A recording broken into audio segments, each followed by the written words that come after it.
Assalamualaikum warahmatullahi wabarakatuh. Perkenalkan, nama saya Chonsa Azara Aufanida dengan NIM 24030194100, kelas PKD 2024 dari kelompok 8 Disprosion.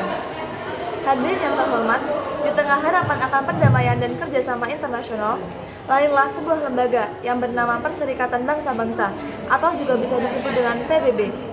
Namun, di balik cita-cita yang mulia tersebut, muncullah beberapa pertanyaan yang mendalam. Salah satunya yaitu, apakah kita seharusnya menyesalkan pembentukan PBB? Selamat datang pada kesempatan debat saya kali ini, di mana kita akan menggali lebih dalam tentang sebuah institusi yang seharusnya menjadi jembatan perdamaian. Namun, seiring berjalannya waktu, banyak suara yang mempertanyakan apakah PBB benar-benar berfungsi sesuai dengan tujuannya, ataukah justru sebaliknya. Tentu, mari kita akan bahas argumen pro dan kontra mengenai mosi Dewan yang menyesalkan pembentukan PBB. Argumen pro, pihak partai pemerintah menyesalkan pembentukan PBB. Para anggota Dewan yang terhormat, pembentukan Perserikatan Bangsa-Bangsa atau PBB pasca Perang Dunia II, meskipun dilandasi semangat yang mulia untuk menjaga perdamaian dunia, nyatanya masih menyimpan sejumlah kelemahan-kelemahan fundamental yang patut diselesaikan. Yaitu yang pertama, ketidaksetaraan kekuasaan. Struktur PBB dengan Dewan Keamanan yang didominasi oleh 5 anggota tetap, yaitu Amerika Serikat, Rusia, Inggris, Prancis, dan Cina, menciptakan ketidakseimbangan kekuasaan yang signifikan.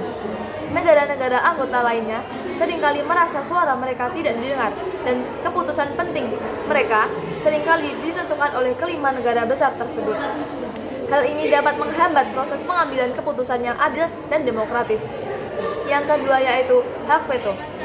Hak veto yang dimiliki oleh kelima anggota tetap Dewan Keamanan memungkinkan mereka untuk memblokir resolusi yang tidak sesuai dengan kepentingan mereka, bahkan jika didukung oleh mayoritas negara-negara anggota.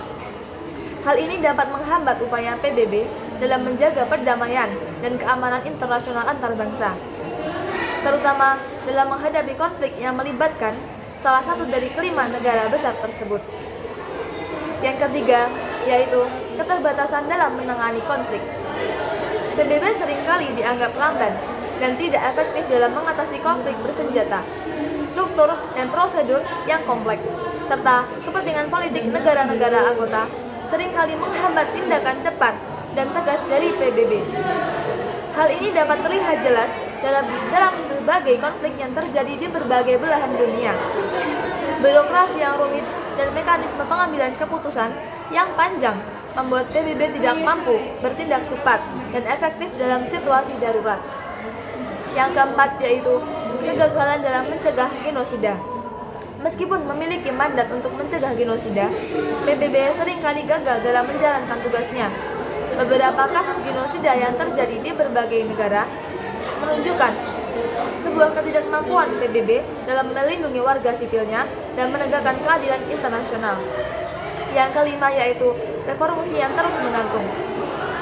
Upaya mereformasi PBB, terutama Dewan Keamanan PBB, telah berlangsung selama bertahun-tahun, namun belum membuahkan sebuah hasil yang signifikan.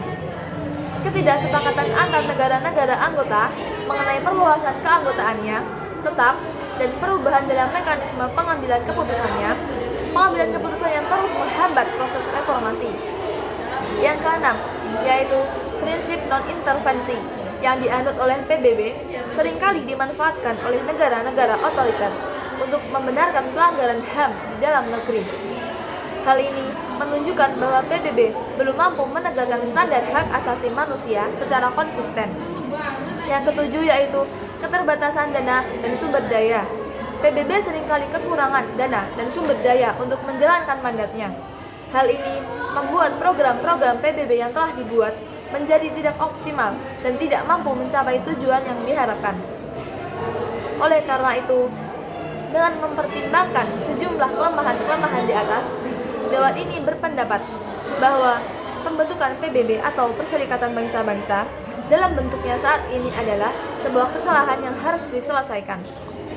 Selanjutnya, argumen kontra pihak oposisi tidak menyesalkan pembentukan PBB. Para anggota Dewan yang terhormat, meskipun PBB memiliki sejumlah kekurangan-kekurangan di atas, namun keberadaan organisasi ini tetap sangat penting bagi perdamaian dan stabilitas dunia. Salah satunya yang pertama yaitu Forum Dialog Internasional.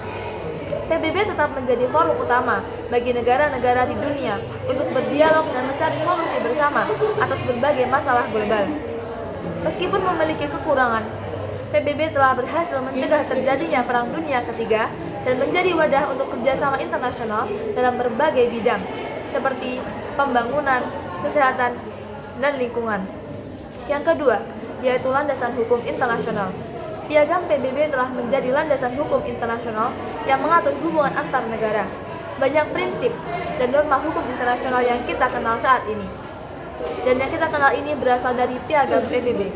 Piagam PBB adalah dokumen hukum internasional yang paling fundamental dan komprehensif.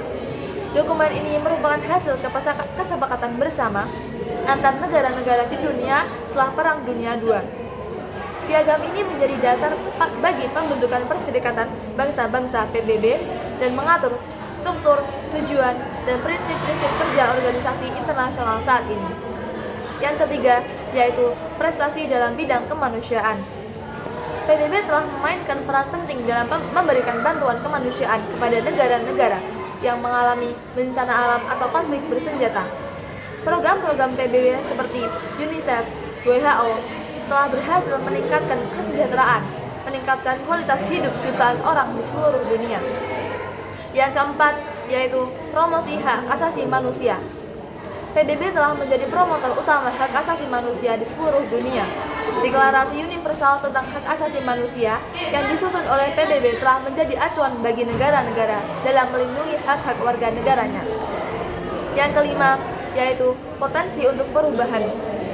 Meskipun menghadapi berbagai tantangan, PBB masih memiliki potensi untuk berubah dan menjadi organisasi yang lebih efektif. Dan adanya kemauan politik dari negara-negara anggota, reformasi PBB dapat dilakukan untuk mengatasi kekurangan-kekurangan yang ada.